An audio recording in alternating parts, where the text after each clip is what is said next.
नमस्कार दोस्तों, मैं प्रियंका अरोड़ा स्वागत करती हूँ आपका हमारे YouTube channel the law point पर। हमने अपनी लास्ट वीडियो में आपको कुछ प्रश्नों के साथ छोड़ा था। पहले हम उसका आंसर जान लेते हैं।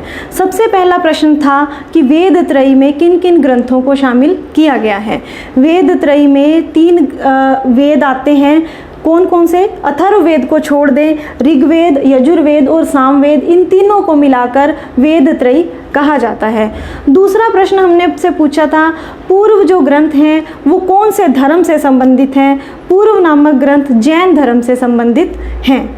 तीसरा प्रश्न हमने आपसे पूछा था, 16 महाजनपदों की सूची हमें किस किस ग्रंथ से मिलती है। तो 16 महाजनपदों की सूची जैन ग्रंथ भगवती सूत्र से और बौद्ध ग्रंथ अंगुत्तर निकाय से मिलती है। तो 2 याद रखने हैं आपको इसके अंदर, जैन ग्रंथ भगवती सूत्र और बौद्ध ग्रंथ अंगुत्तर निकाय से हमें मिलती है। हमारा चौथा प्रश्न था कि कौन से वेद का आरण्यक ग्रंथ नहीं है। तो अथर्ववेद का आरण्यक ग्रंथ नहीं है। चलिए आज हम अपने लेसन को आगे बढ़ाते हैं। हमने अपनी पिछली वीडियो में बात की धार्मिक साहित्य की बात। आज हम बात करने जा रहे हैं धर्मेतर साहित्य की। धर्मेतर साहित्य में हम उन ग्रंथों को शामिल करते हैं जो किसी धर्म से संबंधित नहीं हैं। वो किसी राजा के द्वारा रचित हो सकते हैं, किसी कवि की रचनाएं हो सकती हैं, कोई भी गद्य हो सकता है, कोई भी पद्य हो सकता है, यानी कि साहित्यिक रचनाएं भी हो सकती हैं, या कोई विदेशी यात्री यहाँ आते हैं उनका विवरण हो सकता है। जिनके भी द्वारा हमें इतिहास की जानकारी मिले वो सभी के सभी साहित्य इसके तहत आते हैं, धर्मेतर साहित्य के अंदर आते हैं। धर्मेतर साहित्य में सबसे पहले हम ले लेते हैं ऐतिहासिक ग्रंथ। ऐतिहासिक ग्रंथ वो ग्रंथ हैं जिसको किसी काल में लिखा गया, जिसमें इतिहास की काल क्रमानुसार जानकारी प्राप्त होती है। सबसे पहले हम लेते हैं राजतरंगिणी। राजतरंगिणी कल्हण के द्वारा लिखी गई थी 1150 में। इसका इम्पोर्टेंट है समय भी, 1150 ईस्वी में लिखी गई थी। इसमें प्राचीन भारत से लेकर 12वीं शताब्दी तक के भारत का इतिहास आता है और इसकी जो रचना है वो महाराजा जय सिंह के समय की गई थी। कल्हण की राजतरंगिणी के बाद एक और अन्य महत्वपूर्ण ग्रंथ है जो भी ऐतिहासिक ग्रंथों की श्रेणी में आता है, वो है अर्थशास्त्र। अर्थशास्त्र को किसने लिखा है? अर्थशास्त्र को लिखा है कौटिल्य ने, यानी कि चाणक्य ने, यानी कि विष्णुगुप्त ने। कौटिल्य, चाणक्य, विष्णुगुप्त एक ही व्यक्ति का नाम है जो चंद्रगुप्त मौर्य के गुरु रहे थे और चंद्रगुप्त मौर्य ने इन्हीं के सहायता के द्वारा मौर्य साम्राज्य की स्थापना की थी। तो मौर्य काल के बारे में महत्वपूर्ण जानकारी देने वाला जो ग्रंथ है वो है अर्थशास्त्र।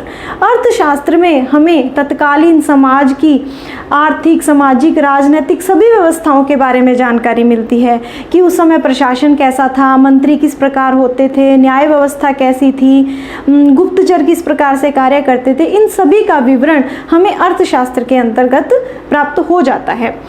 अगली हम जो बात कर लेते हैं विशुद्ध साहित्यिक ग्रंथ। विशुद्ध साहित्यिक ग्रंथ वो ग्रंथ हैं जिसमें साहित्य की दृष्टि से लिखा गया है, जिसमें हम सबसे पहले ले लेते हैं अष्टाध्यायी, जो पाणिनि के द्वारा लिखी गई है। यह व्याकरण, संस्कृत व्याकरण का ग्रंथ है। इसमें संस्कृत व्याकरण में के ही इसी अष्टाध्यायी पर कात्यायन ने एक वार्तिक लिखा था जो भी बहुत महत्वपूर्ण है। अष्टाध्यायी के अंदर कुल मिलाकर 4000 लगभग सूत्र आते हैं, 4000 से कुछ कम है। इन्हीं सूत्रों में से कुछ सूत्रों पर महाभाष्य लिखा है पातंजलि ने, भगवान पातंजलि ने इन्हीं के सूत्रों पर लिखा गया है। अष्टाध्यायी जैसा कि नाम से ही स्पष्ट है, इसमें 8 अध्याय हैं। प्रत्येक अध्याय के अंदर 4-4 पाद हैं, कुल मिलाकर 32 पाद हैं और 3000 और 4000 के मध्य इनके सूत्रों की संख्या है। अगली बात हम कर लेते हैं मालविका अग्निमित्रम, कालिदास के द्वारा रचित है। यह नाटक है जिसे कालिदास ने लिखा था। इसमें अग्निमित्र नाम के राजा और मालविका नाम की राजकुमारी के बीच के प्रेम और उनके विवाह का संबंध है और तत्कालीन समाज की जानकारी और उस समय के सामाजिक जीवन के पर भी यह प्रकाश डालता है। अगला हम ले लेते हैं मुद्रा राक्षस। मुद्रा राक्षस जिसने लिखा है वो है विशाखदत्त। मुद्रा राक्षस भी मौर्य काल का है। जब चंद्रगुप्त मौर्य के द्वारा नंद वंश को समाप्त कर दिया गया तो नंद वंशों के समर्थक राक्षस ने इसका विरोध किया। इसमें राक्षस का विरोध, उसके बाद चाणक्य की कूटनीति, उनकी राजनीतिक समझ, चंद्रगुप्त मौर्य का राज्यारोहण और बाद में राक्षस के द्वारा चंद्रगुप्त मौर्य को राजा स्वीकार करना, इसका बखूबी बखान हमें इस पुस्तक के अंदर प्राप्त होता है। अगला जो है पंचतंत्र। पंचतंत्र में नीति कहानियाँ कही गई हैं, जिसमें बहुत सामान्य भाषा के अंदर विष्णु शर्मा जी के द्वारा कहानियों के द्वारा बच्चों को नैतिक शिक्षा दी गई है, या समाज के लिए नैतिक शिक्षा की कहानियाँ ये हैं। पंचतंत्र एक ऐसी पुस्तक है जिसका लगभग विश्व की सभी भाषाओं में अनुवाद किया जा चुका है। पंचतंत्र में हमेशा जो पात्र होते थे वो पात्र हर बार मनुष्य ना होकर कई बार वो जो पात्र थे वो पशु और पक्षियों को भी लिया जाता था। अगला जो इम्पोर्टेंट पुस्तक है वो है अमरकोश। अमरकोश अमर सिंह के द्वारा रचित है। यह गुप्तकालीन पुस्तक है। गुप्त काल के एक शक्तिशाली राजा चंद्रगुप्त द्वितीय, उनके नवरत्नों में से एक थे अमर सिंह। और अमरकोश में हमें गुप्त काल की सभी प्रकार की जानकारी मिलती है, चाहे वो आर्थिक रीतियाँ हो, विदेशी व्यापार हो और सामाजिक, सांस्कृतिक और राजनीतिक उपलब्धियों की जानकारी भी हमें इसके अंदर, कृषि संबंधी जानकारी भी हमें इस पुस्तक के अंदर प्राप्त हो जाती है। तो ये कुछ एग्जाम्पल हैं जिसके द्वारा हम ये बता सकते हैं कि ऐसे कौन से साहित्यिक ग्रंथ हैं जो हमें इतिहास की जानकारी भी देते हैं। अगला जो हमारा टॉपिक है वो है विदेशी विवरण, कि विदेशी विवरण में भी कुछ विदेशी जो यात्री भारत के अंदर आए, उन्होंने यहाँ पर कई प्रकार के ग्रंथों की रचना की, जिसके द्वारा भी हमें इतिहास की जानकारी प्राप्त होती है। प्राचीन भारत में बहुत सारे विदेशी यात्री जो थे यहाँ पर भ्रमण करने की दृष्टि से भी आते थे और यहाँ पर शिक्षा ग्रहण करने के लिए भी आते थे। नालंदा और तक्षशिला भारत के बहुत महत्वपूर्ण शिक्षा केंद्र हैं, जहाँ पर विदेशी जो छात्र होते थे, विदेशी विद्यार्थी भी शिक्षा ग्रहण करने के लिए आते थे। तो सबसे पहले हम बात कर लेते हैं यूनानी साहित्य की। यूनानी साहित्य में अनेक ऐसे ग्रंथ हैं जिनके द्वारा हमें भारत के इतिहास के बारे में जानकारी मिलती है, चाहे वो स्ट्रैबो का भूगोल हो या टोलमी का भूगोल हो या प्लिनी की हिस्ट्री हो, इन सभी से भी हमें भारत के इतिहास के बारे में जानकारी प्राप्त होती है। इसी के साथ साथ एक अन्य किताब है Periplus of Erythraean Sea. Periplus of Erythraean Sea, इसे हमें बंदरगाहों के द्वारा किए जाने वाले व्यापार का विवरण मिलता है, जिसमें हमें मुख्य रूप से भारत के बंदरगाहों की जानकारी भी प्राप्त होती है। यूनानी साहित्य के अंदर ही एक बहुत महत्वपूर्ण पुस्तक है मेगास्थनीज की इंडिका। मेगास्थनीज यूनानी राजदूत थे जो सेल्यूकस के राजदूत थे और चंद्रगुप्त मौर्य के दरबार में आए थे। चंद्रगुप्त मौर्य ने सेल्यूकस की पुत्री हेलेना से शादी की थी और हेलेना के साथ ही ये भारत के अंदर आ गए थे।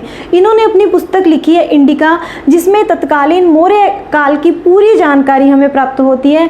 मौर्य काल की प्रशासन व्यवस्था, वहाँ का राजनीतिक जीवन, सामाजिक जीवन, सांस्कृतिक विशेषताएं, इन सभी पर प्रकाश डालती है मेगास्थनीज की इंडिका। इसी के साथ साथ अब हम चलते हैं आगे चीनी साहित्य की तरफ। चीनी साहित्य में 4 चीनी यात्री हैं जो हमें मुख्य रूप से याद रखने हैं। वो हैं इत्सिंग, संग्युअन, हेनसांग और फायान। सबसे पहले हम बात कर लेते हैं फायान की। यह गुप्त काल में आया था, चंद्रगुप्त द्वितीय के काल में आया था। इनकी जो पुस्तक थी वो थी फोक वॉकी। इन्होंने अपनी उस पुस्तक में गुप्त काल का विवरण लिखा है। उसी के बाद फायान ने हमें यह बताया कि जो गुप्त काल थे, गुप्त काल के बीच में जो सांस्कृतिक जीवन था वो कैसा था, समाज कैसा था, इन सब की जानकारी हमें इनसे प्राप्त हो जाती है। हेनसांग हर्षवर्धन के काल में आए थे और उन्होंने तत्कालीन समाज की राजनीतिक, आर्थिक सभी व्यवस्थाओं पर प्रकाश अपनी पुस्तक में डाला है। इनकी जो पुस्तक का नाम है वो है सी यू की। CU की है और इनकी जो पुस्तक है उनका नाम था फोक वॉक की। इसी के अलावा इत्सिंग जो थे वो भी भारत के अंदर 7वीं शताब्दी में आए थे और इन्होंने भी भारत की राजनीति और संस्कृति के बारे में काफ़ी लिखा है। संग्यून भी एक महत्वपूर्ण चीनी यात्री हैं जिन्होंने भारत की यात्रा की। हेनसांग जो थे वो नालंदा विश्वविद्यालय में बौद्ध धर्म की शिक्षा ग्रहण करने आए थे। इसी प्रकार इत्सिंग ने नालंदा और विक्रमशिला दोनों विश्वविद्यालयों के बारे में विस्तार से अपनी पुस्तक में लिखा है। चीनी यात्री के बाद हम चलते हैं तिब्बतियों के अंदर। तिब्बती यात्रियों के अंदर दो जो किताबें हैं वो है तारानाथ के द्वारा लिखी गई कंगियूर और तंगियूर। तारानाथ नाम के साहित्यकार के द्वारा एक किताब लिखी गई है तंगियूर और कंगियूर। इससे भी हमें भारत के इतिहास की जानकारी प्राप्त होती है। अरबी भाषा के ही एक लेखक है अल-बुरूनी, जिन्हें हिंद का तोता कहा जाता है। उन्होंने तहकीके हिंद नाम की पुस्तक लिखी। इनकी जो पुस्तक है इसके द्वारा हमें भारत के बारे में बहुमूल्य जानकारियाँ प्राप्त होती हैं, क्योंकि इन्होंने यहाँ आकर सबसे पहले संस्कृत सीखी। संस्कृत सीखकर यहाँ के मूल ग्रंथों को खुद पढ़कर उनसे ज्ञान प्राप्ति कर उन्हीं मूल स्रोतों के आधार पर अपनी पुस्तक की रचना की है। इसी के अलावा एक और व्यक्ति है जिनकी पुस्तक बहुत इम्पोर्टेंट है, वह है मसूदी की मिडास ऑफ गोल्ड। काफ़ी इम्पोर्टेंट है यह पुस्तक भी। ये दोनों जो थे वो अरबी साहित्य के अंतर्गत आते हैं। सिंध की भी एक पुस्तक काफ़ी इम्पोर्टेंट है, वो चचनामा, जिसमें हमें सिंध का इतिहास मिलता है जो कभी भारत का हिस्सा भी रहा था। भारत से रिलेटेड तो वो रहा ही है। ये विदेशी विवरण के अंतर्गत आता है। धर्मेतर साहित्य में विदेशी साहित्य के बाद एक और साहित्य है जो हमें जानकारी देता है इतिहास के बारे में, वो है क्षेत्रीय साहित्य। उस समय विभिन्न भाषाओं में क्षेत्रीय साहित्यों की रचना हुई, जिससे भी हमें इतिहास के बारे में जानकारी मिलती है, जिसमें हम सबसे पहले ले सकते हैं संगम साहित्य। ये जो संगम साहित्य है यह प्राचीनतम तमिल साहित्य है जो हमें चोलों और पल्लव काल की जानकारी देता है। चोलों और पल्लवों की जानकारी हमें संगम साहित्य के द्वारा मिलती है। एक हम दूसरी पुस्तक ले लेते हैं दुर्जटी के द्वारा लिखी गई कृष्णदेव विजयम। कृष्णदेव विजयम के अंदर कृष्णदेवराय जो तुलुव वंश के शासक थे उनकी विजयों का विवरण मिलता है, जो दुर्जटी के द्वारा तेलुगु भाषा में लिखा गया है। कृष्णदेवराय स्वयं विद्वान थे। इन्होंने भी तेलुगु भाषा में एक ग्रंथ लिखा था जो था अमुक्तमाल्यात। उसके अलावा हम राजस्थानी साहित्य की भी बात कर लेते हैं, जिसमें जो सबसे महत्वपूर्ण है वो है चंद बरदाई के द्वारा लिखी गई यह पुस्तक है पृथ्वीराज रासो। यह हिंदी भाषा का प्रथम महाकाव्य माना जाता है। इसमें गौरी और पृथ्वीराज के बीच में संघर्ष को बखूबी बखान किया गया है। पृथ्वीराज और संयोगिता की कहानी को भी इसके अंदर बहुत विस्तृत चर्चा इसमें की गई है।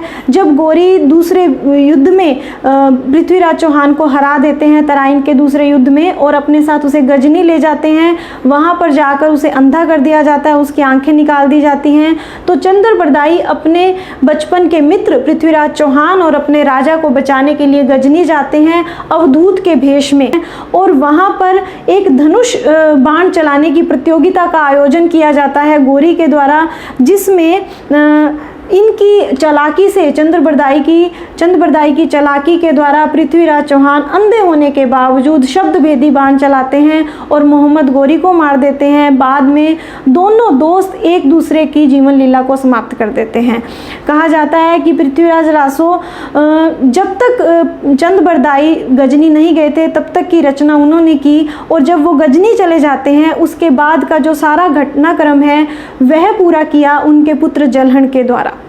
एक अन्य राजस्थानी साहित्य हम ले लेते हैं जो बहुत इम्पोर्टेंट है, वह है वंश भास्कर सूर्यमल मिश्र के द्वारा लिखा गया है। इसके द्वारा हमें बूंदी राज्य का इतिहास और उत्तर भारत के इतिहास के बारे में जानकारी मिलती है। तो ये मुख्य जो स्रोत थे धर्मेतर साहित्य के, उस पर आज हमने चर्चा की।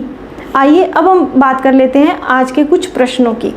हमारा आज का जो पहला प्रश्न है, मेगास्थनीज किस काल में भारत आए थे। नंबर 2 जो प्रश्न है वो है पृथ्वीराज रासो का जो अंतिम भाग है वो किसके द्वारा पूरा किया गया था।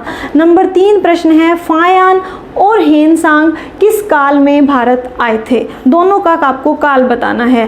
यात्रियों का राजकुमार किस विदेशी यात्री को कहा जाता है? ये चौथा प्रश्न है। अगला जो लास्ट क्वेश्चन है वो है पेरिपल्स ऑफ एरिथ्रियन सी के लेखक कौन है? पेरिपल्स ऑफ एरिथ्रियन सी, जिसे हमें बंदरगाहों के व्यापार की जानकारी प्राप्त होती है, उसके लेखक का नाम आपको बताना है। आपको हमारी यदि ये वीडियो अच्छी लगी हो तो आप इसे लाइक एंड शेयर करना ना भूलें। धन्यवाद।